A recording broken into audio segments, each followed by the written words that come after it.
More how to play it. How I play it anyway. So the key is in D, and we're in drop D tuning. Everything else is the same. So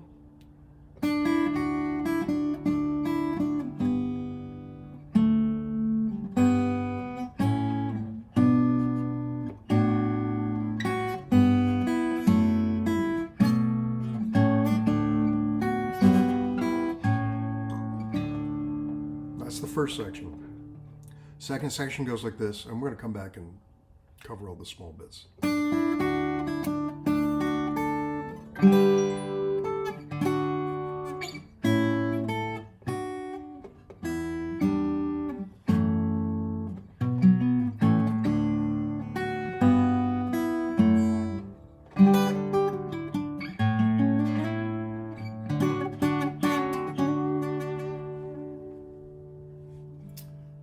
So, my view is the best way to approach something like this is to understand the melody line, have that in your head, and then understand what chords accompany it. So how's the melody go? I'm just going to play very simply.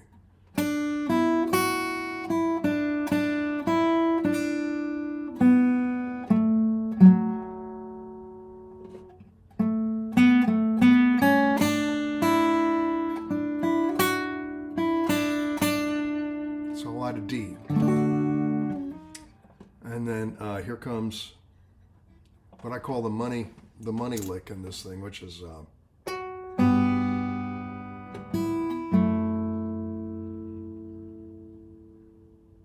since that is virtually the melody, there's some accompaniment in it, but it simply is this.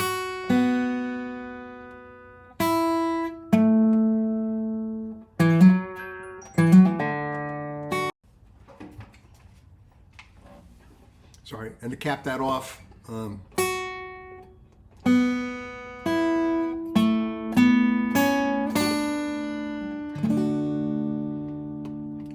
all those notes are very accessible inside this D chord.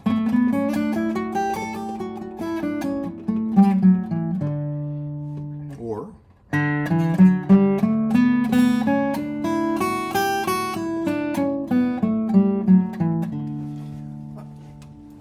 that's just a basic scale in D where you can find these notes. So the B section, the melody line alone sounds like this. And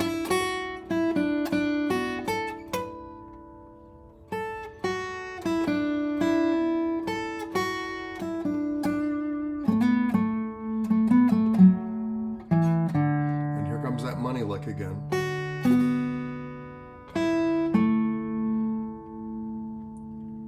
One more time.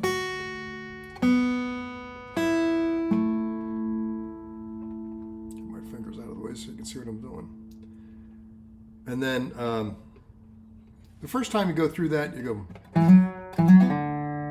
which is just a roll on the D string.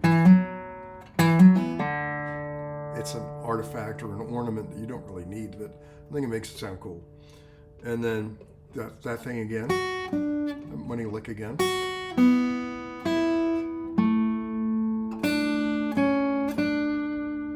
And that's one time through. Second section. The second section, melody sounds like this.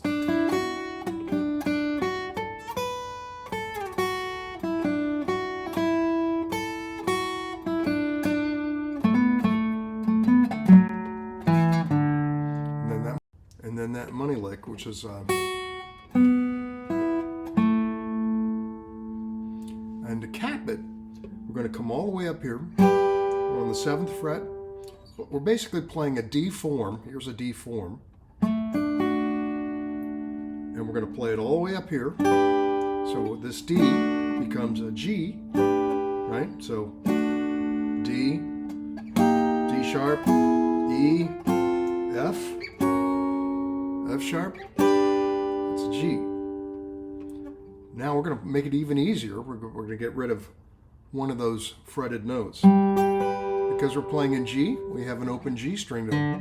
Oops. capitalize on there. So now we're just going to play a descending scale pattern here. So it'll be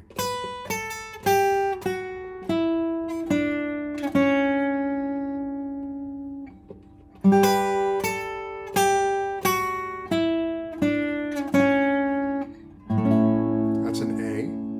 We're going from G to A.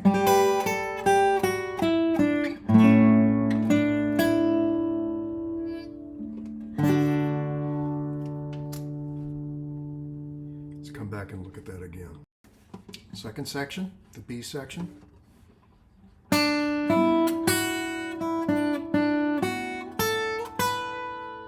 That's the 7th fret. That's the 5th fret. And then the money chord again.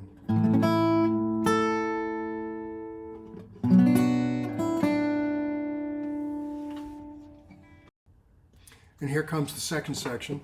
And I'm just going to play the melody line. That's the 7th fret in the first string. Now we're going to go to an A. Now a B minor.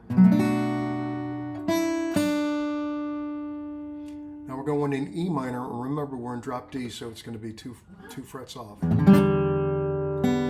F sharp minor. And this is an important pattern to get. And then back to.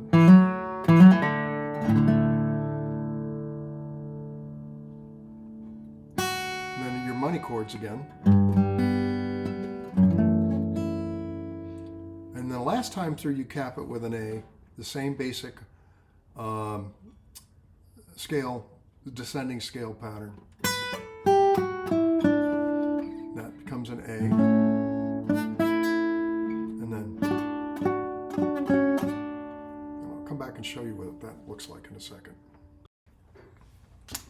So playing through the B section,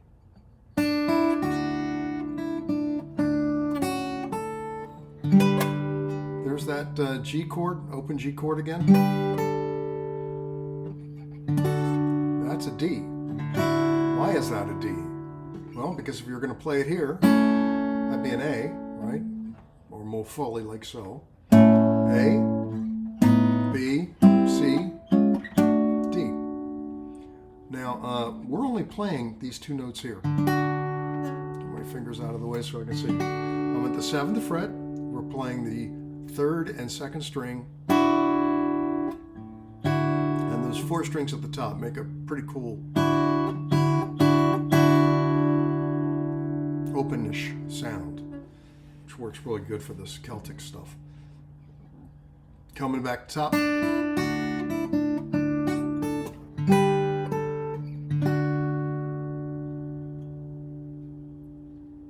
Now we're going to go A, and this is a melodic necessity here. Go A, and pick up the melody note there on the 5th fret. It is a bit of a stretch, but you'll get it. Now I'm in a classic B minor. I'm going to let the first string open up underneath the B minor, so I get this. Hear the difference?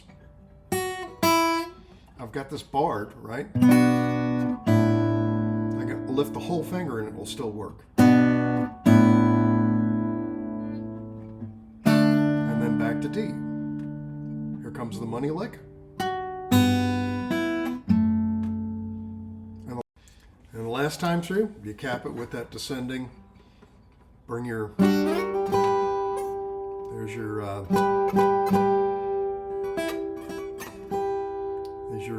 G.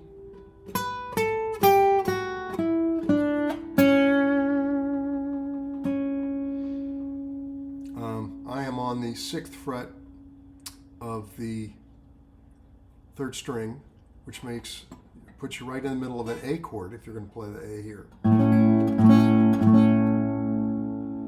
which is probably the thing to do.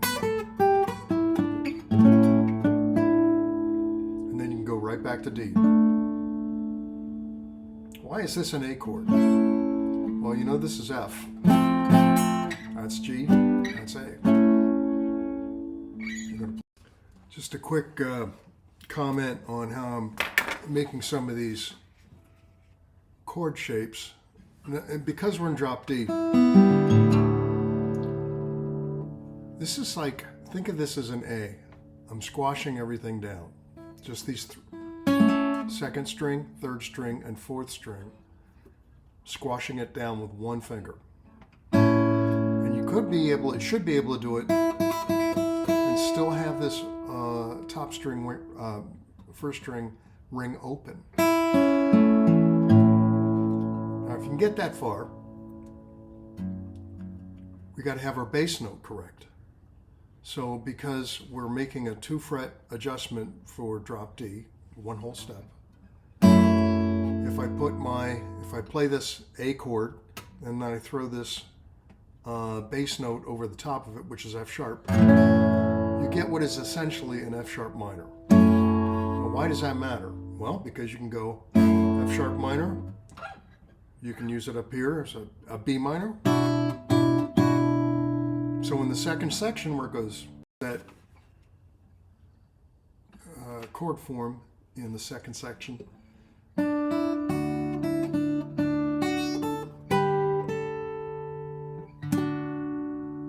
now watch this. I'm going to go A and B minor.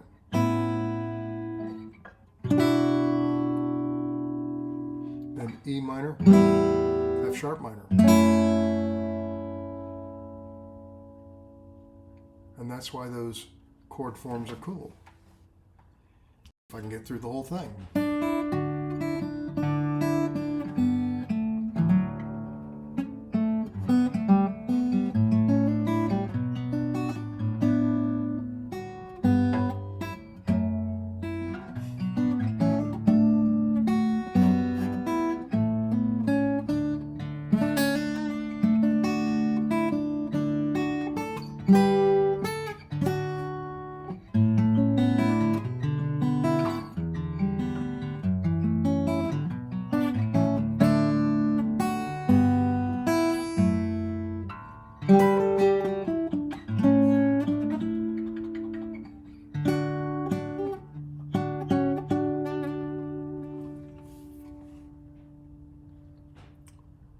A little crunchy and rough around the edges, but that's the basic idea. Call me with questions.